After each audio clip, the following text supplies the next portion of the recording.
संगठन के नाम में पहुंचे हैं हम दारुल-सफ़ा लखनऊ में, जहां पर राष्ट्रीय सामाजिक कार्यकर्ता संगठन के राष्ट्रीय अध्यक्ष मोहम्मद आफाक साहब मिल गए हैं।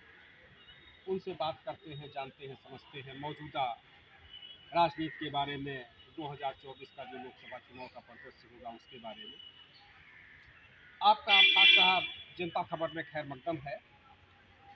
आपसे जानेंगे, समझेंगे कि जो मौजूदा सियासत चल रही है उसको आप किस रूप में देख रहे हैं।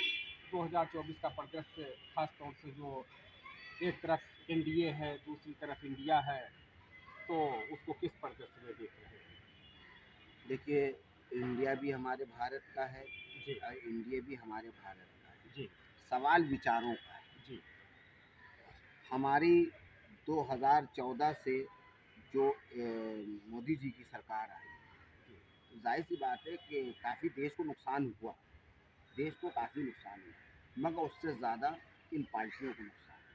जी जितनी भी पार्टियों को कोई पूछता नहीं था, वो पार्टियां बीजेपी के साथ जा के, मैं नाम नहीं लूँगा, हाँ हाँ हाँ आज उनके लोकसभा में भी लोग हैं हाँ और उनके विधानसभा में भी लोग हैं। तो उन्हीं ने मौके का फ़ायदा उठा के बीजेपी ने लोगों को साथ जोड़ा और लोग उनके साथ जुड़े, तो उनको मालूम था कि हमारी हकीकत ज़मीन कुछ भी नहीं है। जी और एक ऐसा लोकतंत्र जो विकास के नाम पे नहीं, जी धर्म के नाम पर, हिंदू मुसलमान के नाम पर, आस्था के नाम पर जो ये इस वक्त काम हो रहा है, और भारतीय जनता पार्टी का वजूद जी जो है धर्म और आस्था के नाम पर चल रहा है। जिस दिन ये धर्म और आस्था पढ़े लिखे लोग जागरूक हो जाएंगे, उस दिन इनकी ज़रूरत नहीं पड़ेगी। नौजवान जाग चुका है, वो खुद इनको बाहर करेगा। आप आइए इंडिया की बात। जी जी इंडिया बनने का ज़रूरत इसलिए पड़ी कि लोगों को पता है कि हमारी पार्टियों का वर्चस्व खत्म हो रहा है। जी उसमें कुछ ऐसे भी हैं जो लोकतंत्र को बाकी रखना चाहते हैं, जी संविधान को बाकी रखना चाहते हैं। जी मुझे एक आपकी बात से याद आई कि एक दफ़े महाराष्ट्र के चुनाव में सोनिया गांधी और राज ठाकरे का तालमेल होने लगा था। जी जब तालमेल होने लगा तो सोनिया गांधी का प्रश्न हुआ उद्धव ठाकरे, राज ठाकरे राज से ठाकरे से। जी कि ये बताइए कि आप तिरंगे को मानेंगे कि भगवा को मानेंगे। जी तो वहीं से वो बात गड़बड़ा गई। जी राज ठाकरे का जी और सोनिया गांधी जी का जी तालमेल नहीं हो पाया, जी चुनाव अलग अलग लड़ा गया। जाहिर सी बात है कि कांग्रेस ने ही हाँ आस्तीनों में जो पाले थे, चाहे वो मुस्लिम समाज के लोग हों, जी चाहे वो हिंदू समाज के लोग हों, चाहे वो दलित समाज के लोग हों, बहरहाल जो कांग्रेस ने जिनकी सरपरस्ती की और कांग्रेस ने जिनको सब कुछ दिया, जी आज वो कांग्रेस के खिलाफ खड़े हैं। ये देश से गद्दारी है, ये देशवासियों से गद्दारी है। आपने वोट हमसे लिया किसी के खिलाफ और आप उसी के फेवर में जाके सरकार बनवा रहे हो। ये भी सिकंदर कानूनी दायरे में मुजरिम है कानून के हिसाब से। हाँ, बहरहाल जनता की अदालत में तो वही है, जनता देखती है किसी को जो है, जो जनादेश देती है उसका ये अपमान भाई, कर रहे आप हैं। मुझे जी बौद्ध जी अगर 2000 रुपये दें जी और मैं कहूँ कि मैंने कैमरा मैन को दे दिया, तो सवाल तो गलत है ना कि अगर आपने मुझे दिए हैं वोट या पैसा, तो मुझे तो काम आप ही के लिए करना है ना, कि किसी और को दे देना। ये बेईमानी है जनता के साथ। बहरहाल जो इंडिया बना है, जी ये हम पूरी तरह से ये नहीं कह सकते, मगर इसमें लोगों को अपना वर्चस्व भी बचाना है। 24 आखिरी है लोगों जी को। और मैं हिंदू मुसलमान की बात ना करके ये कहूँगा कि लोग इस देश के जो बाबा साहब भीमराव अंबेडकर ने संविधान दिया, जी उसमें सारे धर्मों को सम्मान दिया है। कोई धर्म पीछे नहीं है इस सम्मान में। किसी को भी, या कि हिंदू है या मुसलमान है, सिख है, ईसाई है, जो संविधान बाबा साहब का है, वो संविधान के हिसाब से अगर देश चलता और मोदी जी योगी जी चलाते, जबकि मोदी जी और योगी जी दोनों ईश्वर की कसम खाते हैं, संविधान की कसम खाते हैं, अमित शाह भी हमारे जो गृह मंत्री हैं वो भी कसम, मगर वो उसके खिलाफ चले जाते, उसके खिलाफ। सवाल इस बात का है कि ये सब गुनहगार हैं, क्योंकि संविधान की कसम खाने के बाद आप किसी के खिलाफ या एक समुदाय को एक हिंदुत्व की बात करना भी गलत है, क्योंकि संविधान में किसी धर्म की बात करना मना बताया गया है। धर्म पे। क्योंकि संविधान जो होता है सारे धर्म के लिए होता है, इसीलिए बाबा साहब भीमराव अम्बेडकर ने इस संविधान को दिया था कि इसके सहारे अपनी ज़िंदगी लोग तरक्की खुशहाली के जिएंगे। आज वो संविधान खतरे में है। 1925 में मनुस्मृति की होली जलाई गई। 2000 अगर ये 24 में आते हैं तो 2025 में संविधान की होली जलाने की तैयारी है। मैं ये बात अपनी तरफ से कह रहा हूँ, किसी तरफ से नहीं कह रहा हूँ कि आप अगर पिछले रिकॉर्ड में जाएं तो 2025 में आरएस के 100 साल पूरे हो रहे हैं। हाँ जी जी हाँ, 1925 को स्थापना। और ये जो नया भवन जो बना है और जो दिल्ली का सेंट्रल स्टार, जी दिल्ली का संसद और जो ये मोदी जी लेके चल रहे हैं जी, ये उस चीज का इशारा है कि सब कुछ अब बदलने वाला है। राष्ट्रतंत्र की तरफ कहीं भारत जो राष्ट्रतंत्र की तरफ बढ़ रहा है। बस। और अगर मेरी बात, मैं तो एक भारतीय नागरिक हूँ, समाज सेवी हूँ, मेरी जहाँ तक निगाह है मैंने अपने हिसाब से बात की है, ना किसी पे इल्ज़ाम लगाया है, ना किसी से कोई बात, ना किसी की मुखालफत की है। आज नीतीश जी वापस आए, नीतीश जी वापस ना भी आते तो भी उनका भी वर्चस्व खत्म हो जाता। जैसे कि उन्हीं ने 19 में एक चुनाव लड़ा तो नुकसान नीतीश जी को हुआ, जो अभी उसके बाद 20 में जो चुनाव हुआ वो चुनाव का नुकसान भी नीतीश जी को हुआ और बीजेपी को फायदा हुआ। हाँ, वो 43 सीट को जो है भाजपा लगभग 70 सीट जीत गई जा करके। तो क्या लग रहा है आपको कि ये पूरा संपूर्ण जो परिदृश्य होगा, हार जीत का मुकाबला क्या होगा? आज का मुकाबला ये होगा कि अगर ये इंडिया मजबूत बना रहा जी और इसमें जो है जैसे कि अभी मैं ये देख रहा हूँ कि कुछ तेजस्वी यादव के कुछ तेवर बदले नस्ल से आ रहे हैं। जी तेजस्वी यादव के, जैसे कि हमारे यहाँ पे अखिलेश यादव जी के, जी अखिलेश यादव जी तो लोकसभा को त्याग दे के आए थे कि उनको उत्तर प्रदेश की सियासत करना है। हाँ हाँ हाँ, आजमगढ़ से इस्तीफा दिया, हाँ। आपके आजम खान ने इस्तीफा दिया जी कि मुझे यूपी की सियासत यूपी की करना है। सियासत। तो जाहिर सी बात है कि अगर ये इंडिया चाहते हैं और समाजवाद चाहते हैं, लोगों की स्थापना करना चाहते हैं, मुख्यधारा आदरणीय मुलायम सिंह के बाद अगर उनके लोहिया के और सबके विचारों पर चलना चाहते हैं तो इनको सर्वसहमति से सबका फैसला स्वीकार करना चाहिए। सीट के बंटवारे में कम ज़्यादा हो के फैसला करना चाहिए। जैसे कि हमारे रोहित अग्रवाल जी इस वक्त जो है सब समुदायों को जोड़ के साथ चल रहे हैं। आप उनकी डिबेट देखिए, रोहित अग्रवाल एक बड़ी शख्सियत हैं और आरजेडी के राष्ट्रीय प्रवक्ता भी हैं रोहित अग्रवाल। वो यही कह रहे हैं कि संविधान लोकतंत्र को बचाने के लिए सीटों का बंटवारा पे ज़्यादा से ज़्यादा ये ना किया जाए कि सीटें जिसको जो भी मिले वो सीटें ले ली जाए और ये देश को बचाया जाए, क्योंकि ये सबसे ज़्यादा 80 सीटें आपके उत्तर प्रदेश में हैं। हमारी राजधानी उत्तर प्रदेश की राजधानी, वहाँ लोकसभा की 80 सीटें आती हैं। जाहिर सी बात है कि बड़ा संघर्ष मिल जाता है।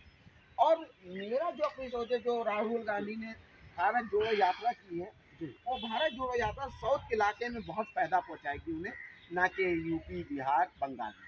एक चर्चा आपने क्योंकि तेजस्वी यादव का नाम लिया बिहार से, उत्तर प्रदेश से अखिलेश यादव का, तो एक चर्चा ये चलती है कि जब ये छोटी छोटी पार्टियों के साथ समझौता करते हैं तो अखिलेश यादव जी किशोर मौर्य बदाई वाले उनकी पार्टी से समझौता कर लेते हैं, और ये कृष्णा पटेल की पार्टी से समझौता कर लेते हैं, संजय चौहान की पार्टी से समझौता कर लेते हैं, राष्ट्रीय लोकदल जयंत चौधरी की पार्टी से समझौता कर लेते हैं।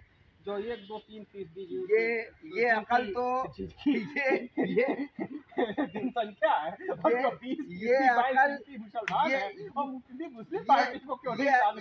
ये अकल अखिलेश यादव जी को अगर 17 में माननीय शिवपाल के जरिए जो शिवपाल ने जो रणनीति बनाई थी, अगर ये समझ माननीय अखिलेश यादव जी के आ जाती तो ये 17 में भी हार न होती, 17 में भी हार न होती। और ये गोदी मीडिया जो हावी हुई, परिवार लड़ाई, उसमें अमर सिंह भी आ गए, उसमें वो भी आ गए, ये बहुत बड़ी चाल चली गई। अगर आज जो अखिलेश यादव सबको जोड़ रहे हैं, उन्हीं ने 22 में भी जोड़ा लोगों को, अगर ये बात 17 में शिवपाल यादव जी की बात पे और उनके विचारों के हिसाब से चलते तो शायद ना जीतते, मगर इतनी बड़ी शिकस्त न होती। आज आप ये देखिए कि वही शिवपाल यादव, देखिए ऐसा है कि इस पार्टी में मुलायम सिंह हमारे बहुत बड़े मुखिया थे और रहेंगे, मगर शिवपाल यादव के रूल को नज़रअंदाज नहीं किया जा सकता। शिवपाल यादव ने अगर मुलायम सिंह पिलर थे, तो उसकी नींव वही थी। बिल्कुल बिल्कुल समझे? बिल्कुल। तो हम ये कहना चाहते हैं कि ये इस वक्त तेजस्वी यादव हों या अखिलेश यादव हों या जो भी छोटी मोटी पार्टियां हैं, देश की पार्टियां हैं, जी उन सबको जी अपनी हैसियत के हिसाब से, जी अपनी वर्चस्व के हिसाब से सीटें लेके इस लोकतंत्र को, इस संविधान को, इस देशवासियों को बचाना चाहिए और आगे आना चाहिए। देश बचेगा तो पार्टियां बचेंगी, देश बचेगा तो लोग बचेंगे। आप ये समझ लिए कि 24 जो है हमारे लिए बहुत ज़रूरी है जीतना। और इन फिरका परस्त पार्टियों को, जो भी हमारे लोकतंत्र और संविधान, अब देखिए संविधान की बात कर रहे हैं, संविधान बताइए है क्या? अ, आप बिल्कुल सही कह रहे हैं।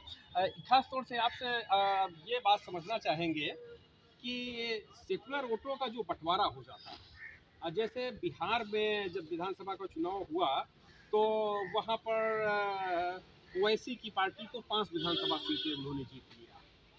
और उत्तर प्रदेश इसी लखनऊ में जब सपा बसपा का गठबंधन हो गया तो कांग्रेस को भी जो है लगभग 1.5 लाख वोट मिल गया। तो जो सेकुलर वोट था, अगर वह सपा बसपा गठबंधन के साथ खड़ा हो जाता तो बीजेपी हो जाती। उसी प्रकार से जो लालू यादव की सरकार बन रही थी राष्ट्रीय जनता दल की, तो उसमें जब ओवैसी का वोट कट गया तो वो के साथ बट गया।